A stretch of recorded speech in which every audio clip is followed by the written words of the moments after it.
맘. Ting hay mẹ. Aduh, di kono ni lah.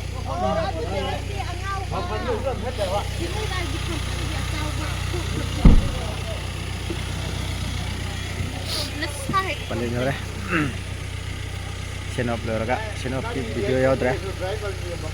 Anh lưu home bagi, rồi cái comment.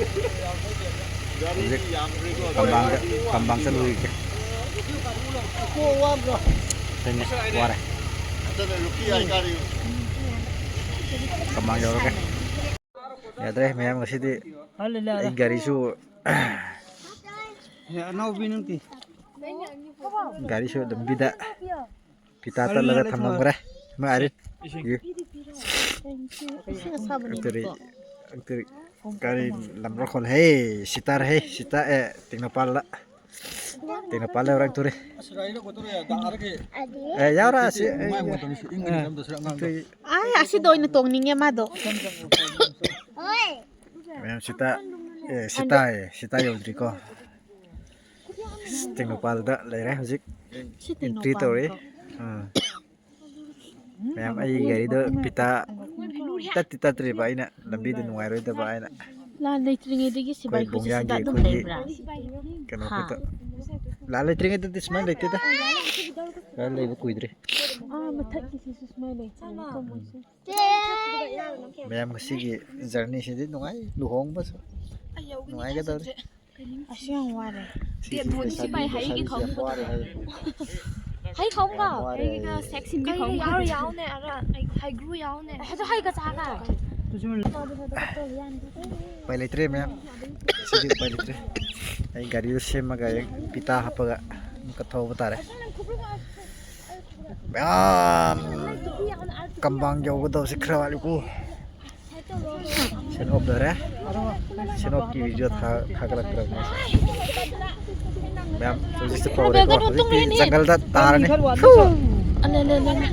mem jim yo ke ko sita or sita or kambang ha bel kan tor ni ma do doi na tamage Awai lah kau tu snow. yo ke mem sita yo re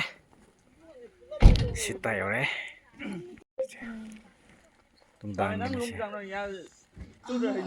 Smile lên đi.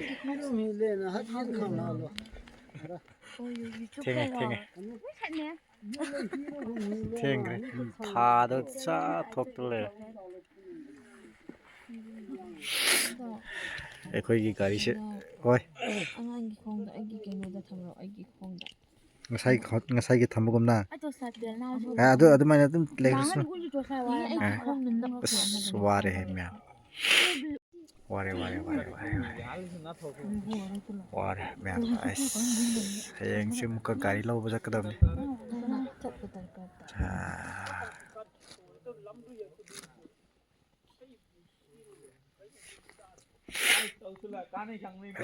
ya deh ambil deh penuh jauh deh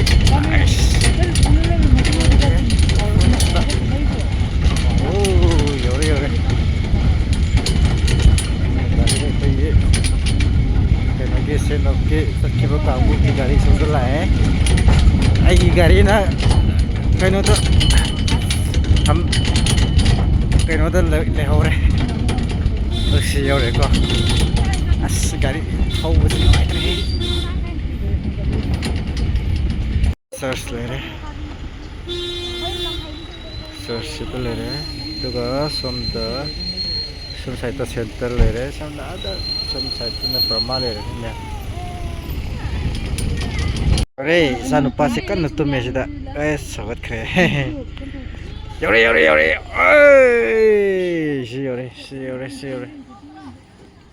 Yore.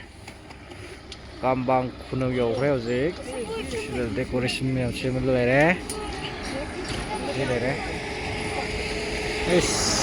Gimana? Sibai mana sibai? Well done.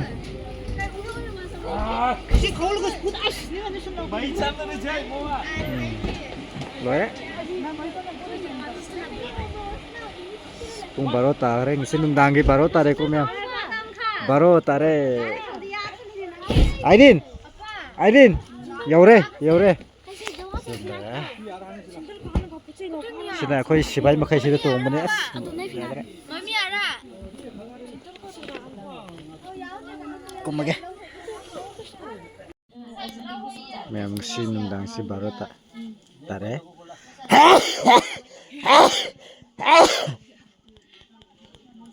silere si hayang chit hongodo ni date 8 ta hayang 7 8 ta hongodo ba silere si thenge mem se ngasi de gari si soye ai soye ai le hore si khoi se wa na re se kan palite Hai ma'am. Hayang amuka video mute ma chin game ka. Sida oksa sale vekse sigisita. Ma'am hayang gi video mute ma chin ge ko. Lo hong bagi joy sa bagi maga. Ni kyam na hayang asme. Ma'am dictionary blue up to date 7 ni view hora limit hora kambang khonora abe ni view yer smem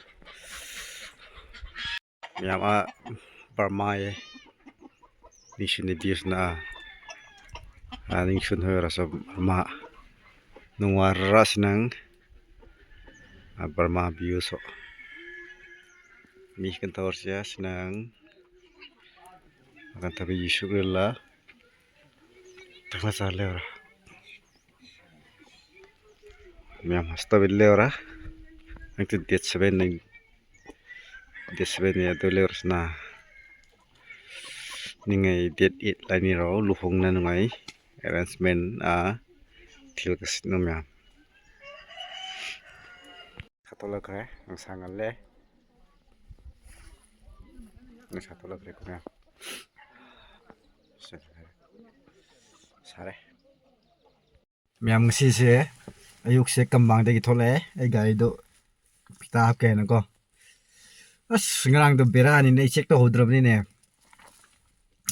gani mut pita tat kit tonon le ram ni mya ngsi ayuk te ngrang pung baro tare kambang yo da nang ge aduga pung mari da muka hogale Jadi yung ngata thola ini Burma mung dige Fare ma ngasi di thabak sumuga khare yame aigi account su muka semne lere yuko da ko aduga aigi nupagi aigi ina nupagi mobile amusu ai yenge dabne paisa laibagi natte loan de down payment thamde da loan gi man khara hong balogi tabne me ado ai pan ka su seme ado su loirabra loidribra adu siyeng batari mya thawak ahum thoi ko fare mya mai thoge hojik bongyang da le ko mya bongyang da thoge mya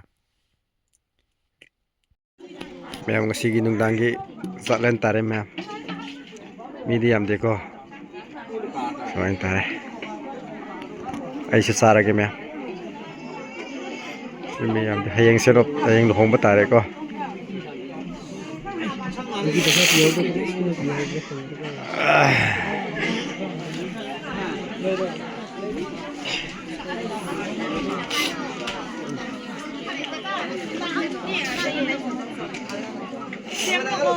Masih ada lagi.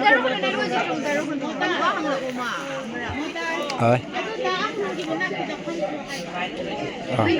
Odan se nakoi khunda lapo se nang dia harau khre ko Di harau re. Sini. Sigi ani se December January date. like share subscribe tau bio mayam Hai. Si ani gi si date 30 da ne go 31 da mu ko hong ba tare. ngasi ngaru gi chang sa base Ngasi na hayeng na si tare ko. ai ma di si achai ne yo la soi re hayeng di mo Lehorani, hayang di lehorani. Cak cak. Lagi ni tim khilera. Sina khoi somna so khoi pakhang ama lere. Ha. Laula. Cak cak ke na. Am lam bisik ngame ko. Kambang khonogi lam church lam bisi. Sman lere. Sei phone da khra ngam da bani ko. Khadi ngame. Church man lere. Sisi ko. Ha manungi minar semem. Church sang lage. Sidulere. Moigi kenosis main to mal.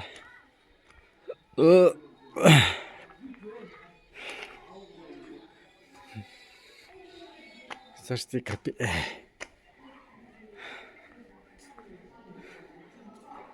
Şmanlere.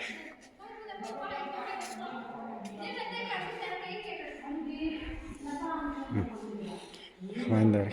Kapi.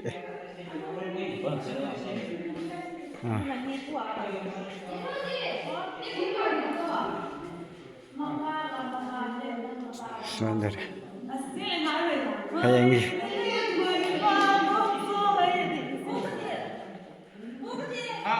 Khách chứ không có ta nó nhưng mà trong lần kia nè cốc nè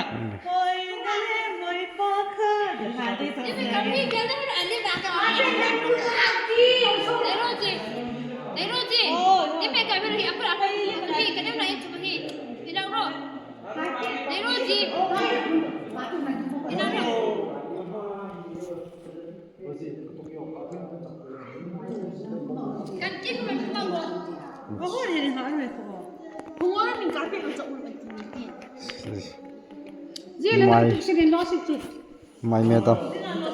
Xin lỗi đấy. Tham sẽ mẹ. Biar den.